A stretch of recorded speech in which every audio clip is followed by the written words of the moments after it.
memandang wajah-Mu dan berseru, pertolonganku datang dari-Mu.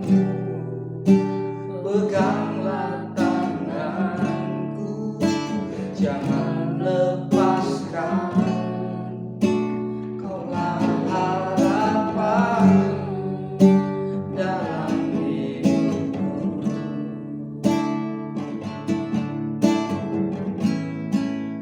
Ku pandang wajah-Mu dan berseru, pertolonganku datang dari-Mu. Peganglah tanganku, jangan lepaskan. Kaulah harapan dalam hidupku. Kaulah harapan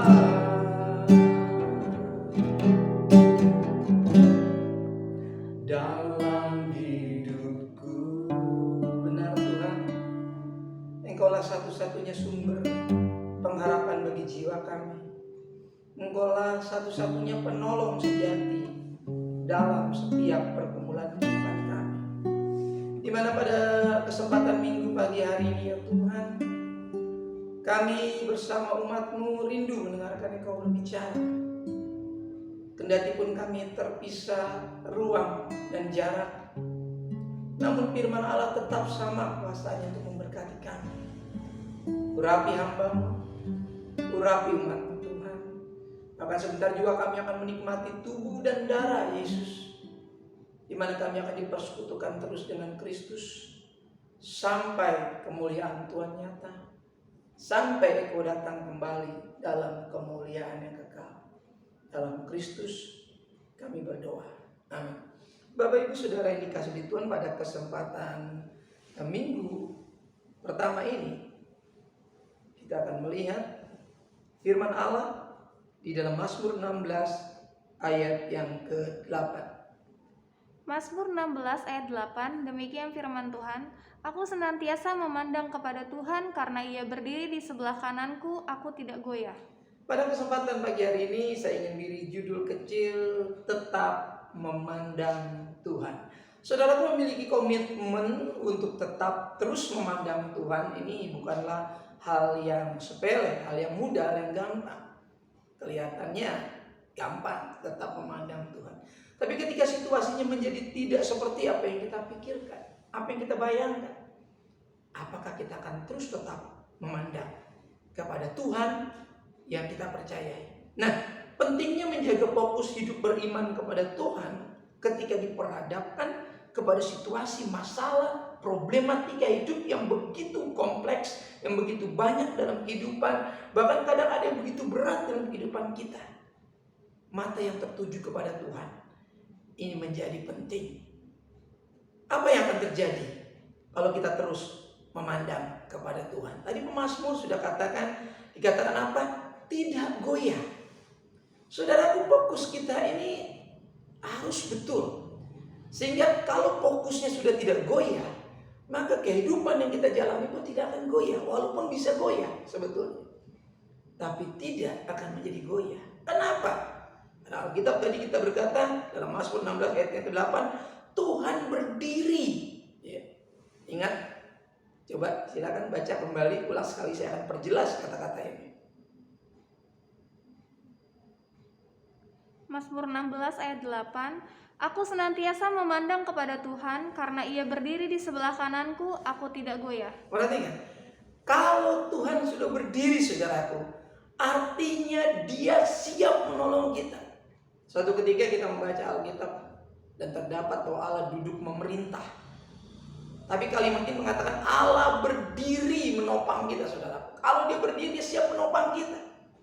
Ini satu keyakinan, keteguhan ketika saya diperhadapkan. Ya. Saya ingat firman Tuhan. Dan firman ini menguatkan saya. Goyah itu mungkin saja, tapi tidak goyah ini harus terjadi dalam diri kita. Karena Tuhan penolong kita itu berdiri menopang kita. Saya ingin mempertegas pada poin pertama. Dalam Mazmur 17 ayat yang kelima. Saudaraku yang dikasihi oleh Tuhan, ayat ini sangat-sangat menginspirasi buat kita semua. Mazmur 17 ayat yang ke-15.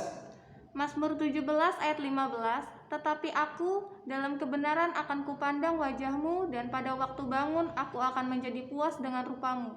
Saudara, kita harus, saya tadi katakan di awal, untuk tetap menjaga fokus kita. Menjaga fokus ini bahasa yang kita gunakan dalam memandang Tuhan, yang seringkali kita pakai dalam sebuah pembicaraan di komunitas ibadah, ya. Namun yang saya mau katakan adalah kebenaran, ya. Aku berdiri dalam kebenaran. Tentu hanya orang-orang yang tahu betul bagaimana berdiri dalam kebenaran, saudara. Saya dan saudara orang yang sudah tahu bagaimana berdiri dalam kebenaran. Bukan berdiri di jalan orang-orang fasik, ya. Kata Mazmur pasal 1. Tapi kita tidak hidup, tidak berjalan, tidak duduk dalam kumpulan pencemooh yang tidak ada di area orang-orang fasik. Tapi kita hidup dalam kebenaran. Kita bisa saja berlaku fasik. Tapi kalau kita sudah mengerti kebenaran, ya, saya percaya tentu kita tidak akan melakukan kefasikan itu.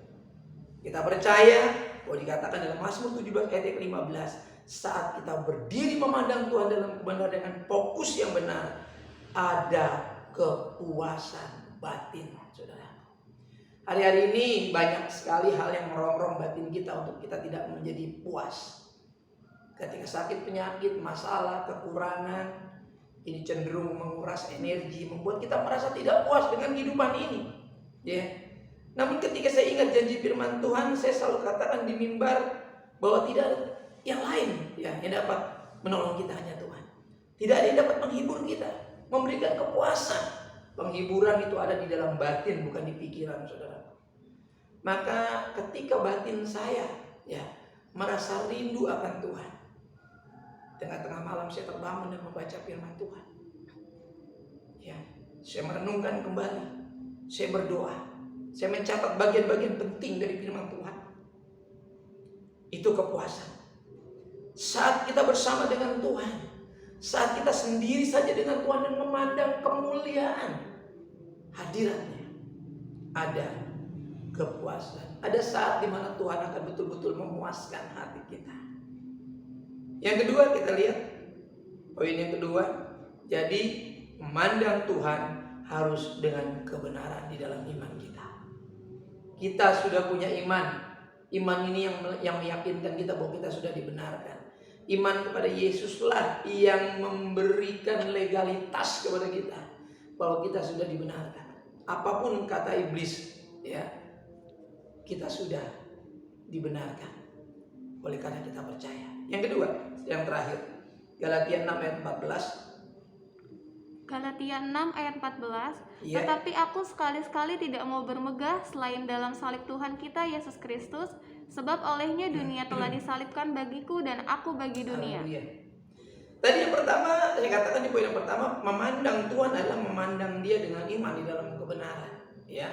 Sehingga di sana kita tidak goyah, ya, walaupun masalah, penyakit, rupa-rupa pencobaan yang seringkali karena kelemahan-kelemahan kita dicobai, kata Yakobus. Lalu kemudian ujian yang seizin Tuhan itu diperadakan untuk menaikkan level iman kita. Apapun bentuknya itu cenderung membuat kita goyah sebetulnya. Tapi kita sudah tahu bahwa Tuhan berdiri, kita tidak goyah, dan kita memandang Dia adalah kepada kita menjadi puas. Dan sekarang pandang keadaan dunia membuat kita menjadi lemah. Ya, kalau kita memandang dunia, kita menjadi lemah. Kalau kita memandang keadaan kita, kalau saya memandang keadaan saya menjadi lemah. Ya, lemah sekali, jujur, ya. Tapi di sini bagaimana sekarang ketika kita sudah mengerti memandang Tuhan dengan iman, kita tetap melihat keadaan dunia sekitar kita. Saya masih jujur mengatakan melihat keadaan saya hari ini. Iya, saya harus terisolasi. Saudara bisa pikirkan. Namun bagaimana cara saya memandang sekarang tentang keadaan saya? Kita lihat. Paulus memberikan resep buat kita semua, memberikan contoh buat kita semua, memberikan masukan kepada kita hari ini, cara pandang tentang dunia dan keadaan. Saat betul-betul masalah itu mau coba menggoncangkan kita, mau coba bikin kita tidak lagi hidup benar. Dikatakan bagian yang A dalam Galatia 6:14. Tetapi sekali-kali aku tidak mau bermegah selain dalam salib Tuhan kita Yesus Kristus. Saudaraku yang saya tanamkan setiap saat dalam pelayanan saya di mimbar-mimbar yang saya sampaikan, bahwa korban Yesus Kristus harus menjadi kebanggaan kita. Karena salib itulah yang membuat kita hidup benar dan memberikan ruang untuk kita memperbaiki diri. Salib itulah yang membuat kita yakin bahwa kita diselamatkan. Sekalipun mungkin kita akan mengalami banyak hal sebagai pengikut Yesus. Namun seringkali saya menjadi sedih ketika saya belum bisa maksimal. Mungkin kalau maksimal rasanya saya terlalu berat, optimal saja. Kadang berat. Saya hamba Tuhan, jujur saudara. Ya. Kadang-kadang untuk maksimal ini berat. Kita coba dulu dari yang mengoptimalkan saja. Ya. Mungkin kalau maksimal kita terlalu berat, kita mulai dengan coba mengoptimalkan apa yang ada dalam diri kita. Sehingga Paulus katakan, sekali-kali aku tidak mau bermegah selain dalam salib Tuhan kata Yesus Kristus. Karena pada hakikatnya Paulus sendiri adalah manusia yang lemah, sama seperti saya dan saudara. Namun Paulus sudah mengalami sebuah metamorfosa dalam berpikir, metamorfosa dalam kehidupan rohani, sehingga dia tidak lagi memandang keadaan dirinya, dia tidak lagi memandang dunia. Maka sebelum dia melakukan itu, bagaimana cara dia memandang dunia? Dia harus memandang dirinya yang terus bermegah di dalam korban Kristus. Kita lihat kemenangan-kemenangan yang Paulus miliki bukan dalam hal-hal lahiriah, tetapi kemenangan rohaniah. Karena salib adalah kekuatan dan kemenangan buat orang beriman menurut Rasul Paulus yang direferensikan bagi gereja, bagi kita hari-hari ini. Jadi kalau saudara mau bermegah, bermegahlah dalam Tuhan. Karena ketika masalah, sakit, penyakit, penderitaan datang, kita masih punya penolong, punya pengharapan yang paling dahsyat. Ketika dunia tidak lagi bisa menolong, ketika keadaan yang kita punya, yang kita miliki tidak sanggup lagi memberikan kepuasan, hanya salib Kristus yang kita pandang, itu yang memberikan kekuatan. Maka di poin yang kedua ini kita temukan ada poin kecil juga yang kedua dalam Galatia 6:14. Sebab olehnya dunia telah disalibkan bagiku dan aku bagi dunia. Dunia yang telah disalibkan ini, dunia tidak lagi memberikan pengaruh buat Paulus, buat saya dan saudara. Jangan sampai dunia atau masalah yang kita hadapi, keadaan yang kita alami ini justru merusak kondisi iman kita. Dunia harus disalibkan ya di dalam kehidupan kita. Kita masih hidup dalam dunia, tapi hal-hal duniawi harus berani kita salibkan di dalam nama Yesus. Sebab oleh Yesus dunia telah disalibkan bagiku, kata Paulus. Yang kemudian, dan aku bagi dunia. Tentang dunia dan tentang dunia ini saudara, tentang keadaan dunia ini. Bagi Paulus, dunia sudah mati kuasanya. Dunia masih kita lihat dengan apa yang terjadi, yang menimpa kita. Tapi kuasanya sudah harus dipastikan mati dan tidak akan bisa menggoyahkan kita dan merusak iman kita. Dan yang kemudian, dan aku bagi dunia, saudaraku. Kehidupan yang ada hanyalah ketika Paulus katakan, sebab olehnya dunia telah disalibkan dan dunia kuasanya sudah mati. Masalah-masalah yang terjadi, pencobaan, sakit, penyakit yang terjadi, itu terjadi memang kita alami, namun kuasanya sudah mati karena disalibkan oleh Tuhan Yesus Kristus. Bersama Kristus dikatakan. Bahkan maut sudah dipatahkan sengatnya. Sengat maut ialah kematian. Sehingga yang ada dalam Kristus adalah kehidupan. Dan aku bagi dunia. Kehidupan yang harus kita pahami adalah apa? Aku bagi dunia. Kesaksian, saudara. Kalau masalah-masalah yang terjadi menimpa kita hari-hari ini, menimpa saya dan saudara, itu bukan kutukan, tapi itu kesaksian. Supaya pada akhirnya kita belajar. Kadang-kala penyakit juga mengajar kita untuk menghargai kehidupan ini. Sakit penyakitnya menimpa, itu mengajar kita menghormati kesehatan yang dianugerahkan Tuhan. Menghargai kesempatan sehat dalam anugerah Tuhan. Saya selalu mengajar keluarga saya, anak-anak saya katakan, hormati Tuhan, hormati kesehatan, hormati peraturan pemerintah. Saya selalu katakan seperti itu. Namun apa yang sudah terjadi, terjadi saudara. Ya, hari-hari terjadi. Dan lalu apakah membuat saya menjadi marah kepada Tuhan? Tidak. Saya mengaminkan. Karena itu kebenaran. Dan apapun yang terjadi, kita harus percaya di firman Allah. Apa yang saya khotbahkan itu pasti terjadi, saudara. Dan sekarang terjadi menimpa kami. Apa saya kecewa? Tidak. Saya tahu masih ada Tuhan. Masih ada pertolongan. Sedih, ya. Tapi tidak boleh takut. Tidak boleh tawar hati. Sedih itu alamiah. Karena kasih, karena cinta. Namun satu hal yang harus saya katakan. Jangan lupakan Tuhan dalam setiap perencanaan hidup kita. Kiranya Roh Kudus memberikan penerangan lebih jauh.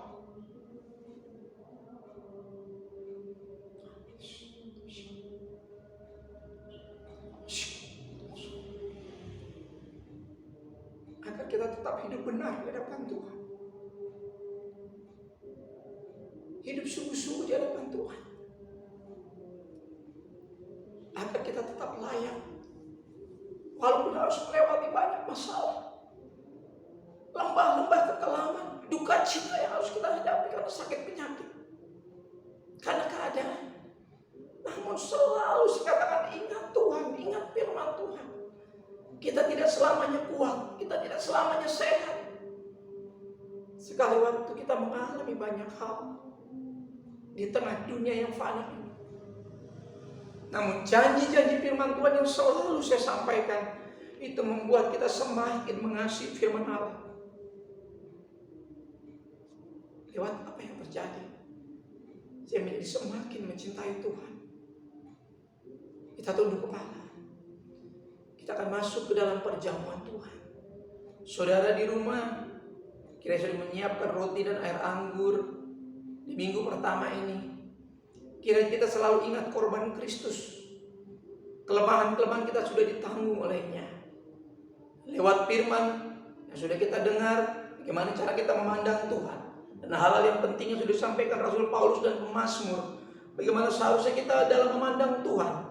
Ini boleh menjadi acuan bagi kita ke depan. Agar kita lebih berhati-hati lagi dalam kita menjalani kehidupan ini. Kita lebih bersungguh-sungguh lagi mencintai Tuhan. Di dalam pengiringan kita kepada Tuhan sampai kemuliaan Tuhan penuh. Bapak, di dalam nama Yesus Kristus, firman-Mu sudah disampaikan, hamba-Mu sudah menyampaikan apa yang Kau taruh dalam hati hamba-Mu, dalam pergumulan hamba-Mu. Hamba-Mu sudah beroleh kekuatan oleh firman Allah. Mari urapi Tuhan firman-Mu dalam setiap hati kami. Sehingga firman ini, siapapun yang join dengan firman Allah boleh mengalami firman Allah ini. Sama seperti apa yang hamba mengalami dengan firman Allah hari. Ada kekuatan.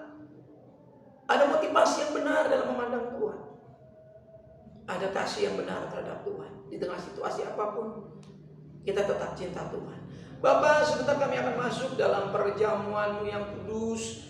Mari Tuhan berkati dan urapi setiap kami, ampuni dan layakan setiap kami. Bahkan suci kuduskan roti dan air anggur yang sudah kami siapkan. Untuk kami masuk dalam intimitas dengan Tuhan. Mengingat senantiasa terhadap korban Kristus yang sudah menyelamatkan kami. Turunkan berkat Bapa, Sang Putra, dan berkat dari Roh Kudus, yaitu berkat dalam nama Yesus Kristus dalam perjamuan ini. Dalam roti dan air anggur yang adalah tubuh dan darah Yesus Kristus, itu menjadi tanda persekutuan bagi kami. Terpujilah Engkau Tuhan kekal selama-lamanya, dalam Kristus kami berdoa. Amin. Mari kita siapkan roti dan air anggur kita. Kita naikkan satu pujian yang kita akan masuk dalam perjamuan kudus Tuhan.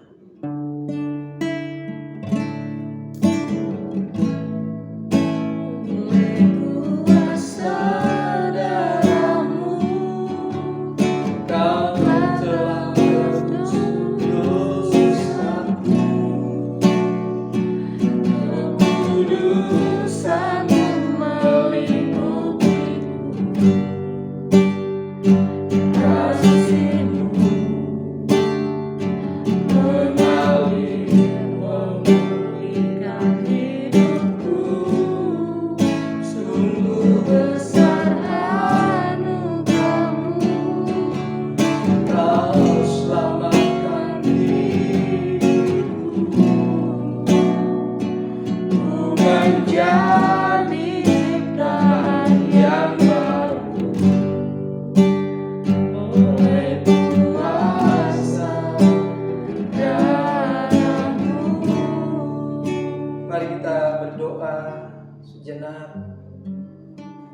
mengintrospeksi diri kita masing-masing, mengkoreksi, dan izinkan Tuhan memperbarui hati kita, mulai berdamai dengan Tuhan, dengan diri kita.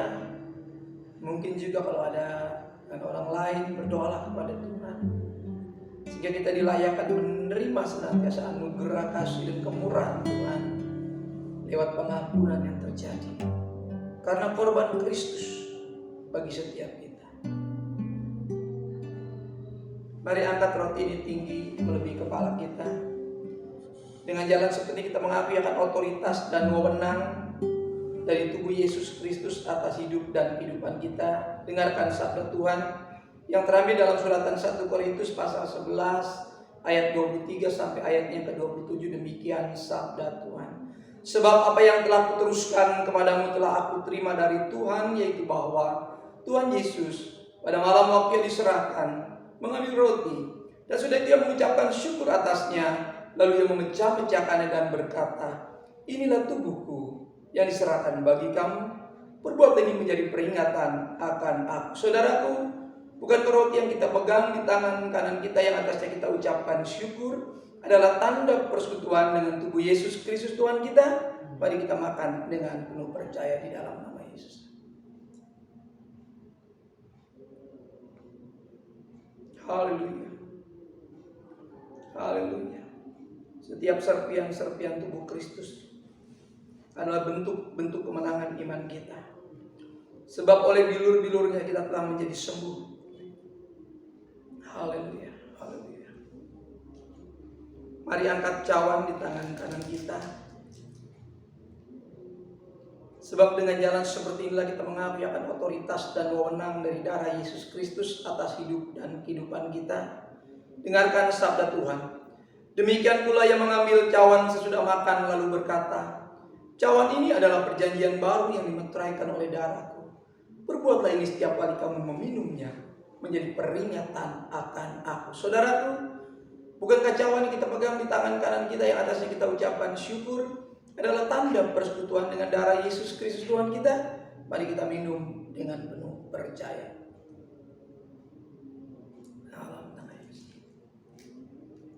Setiap tetes-tetes darah akan menetralisir racun dosa dalam kehidupan kita. Dosa-dosa kita yang banyak sudah diampuni oleh Tuhan. Yang kita percaya lewat pengampunan Tuhan, ada banyak berkat-berkat yang Tuhan berikan. Berkat-berkat rohani dalam Kristus akan kita terima. Sebab setiap kali kamu makan roti dan minum daripada cawan ini, kamu memberitakan kematian Tuhan sampai ia datang.